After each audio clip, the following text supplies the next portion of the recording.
M'abuelo fou llaurona, m'abuelo fou llauró. No faltarem mai les bledes.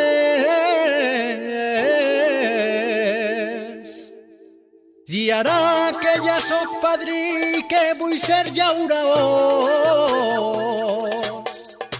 i asfalt damunt d'eixes terres.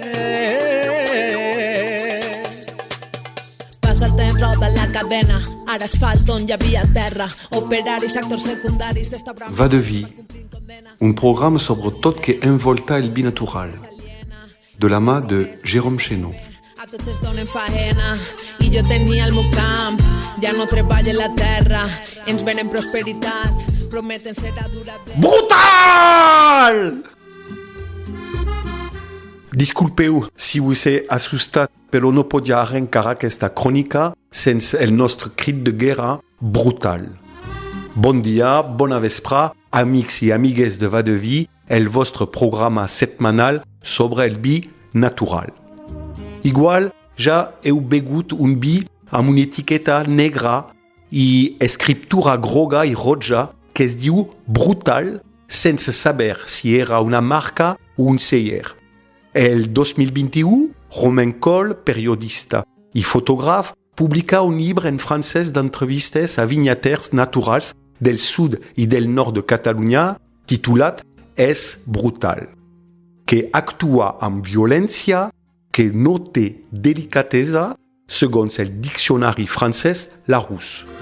Però d'on ve aquest terme comú a tantes llengües utilitzat per als aficionats dels vins naturals i que es troba a les xarxes socials i fins i tot a les etiquetes dels vins?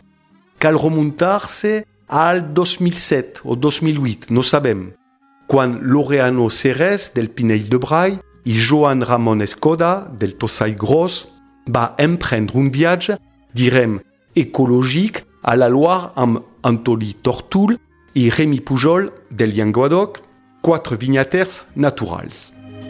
En tornar als afores de Béziers, durant un tast nocturn amb distribuïdors i importadors, un dels vinyaters va preguntar-se als catalans: «Disculpeu, però no us agraden els meus vins? Sempre dieu brutal». Davant dels possibles compradors, una mica dubtosos. «Clar que sí, són brutals», respon Juan Ramon en francès. Així que els 4 xicons van decidir crear la Brutal Wine Corporation, o cadascú elaboraria un vi anomenat Brutal, amb 3 punts d'exclamació.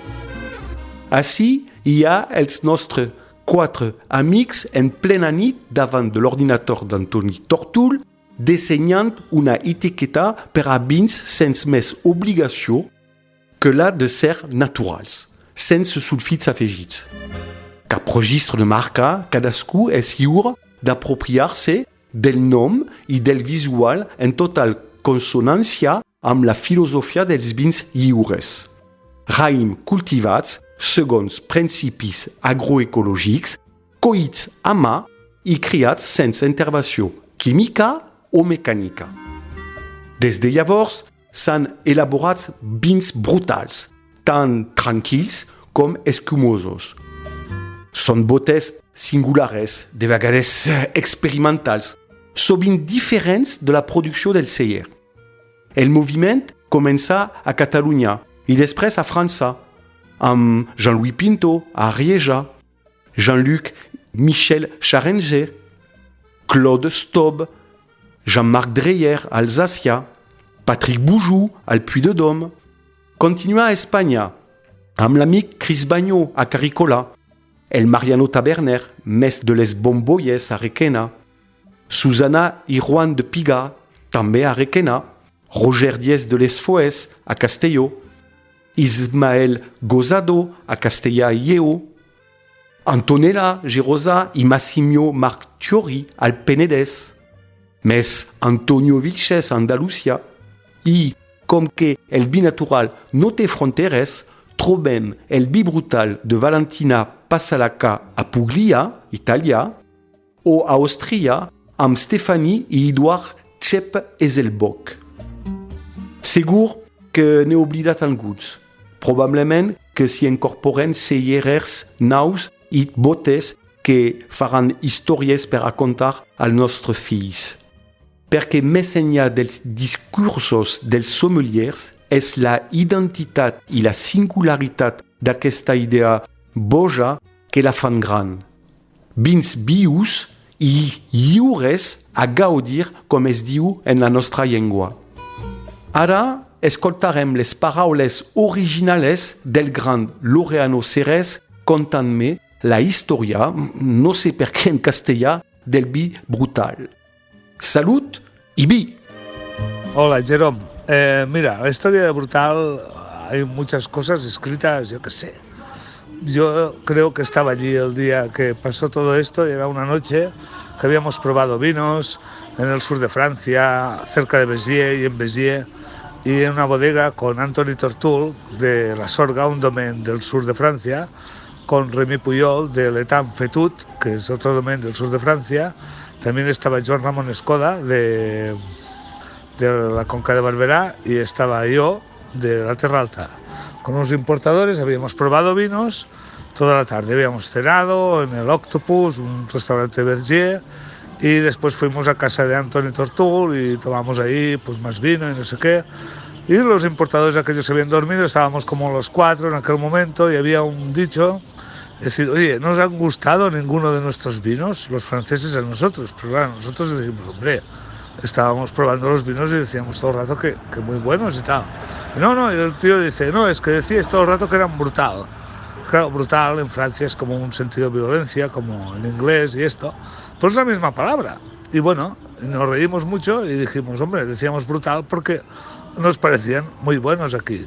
La palabra brutal era como para nosotros, era, bueno, habíamos sacado esta palabra.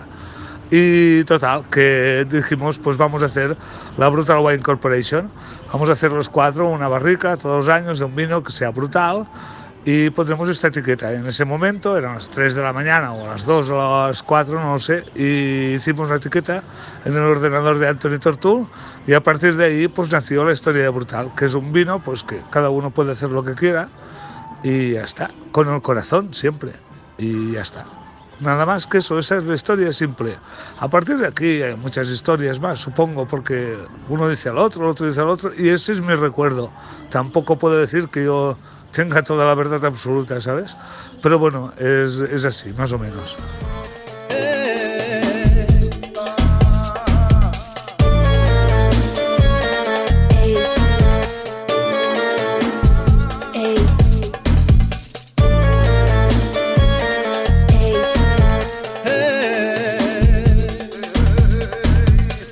I és moment d'estar units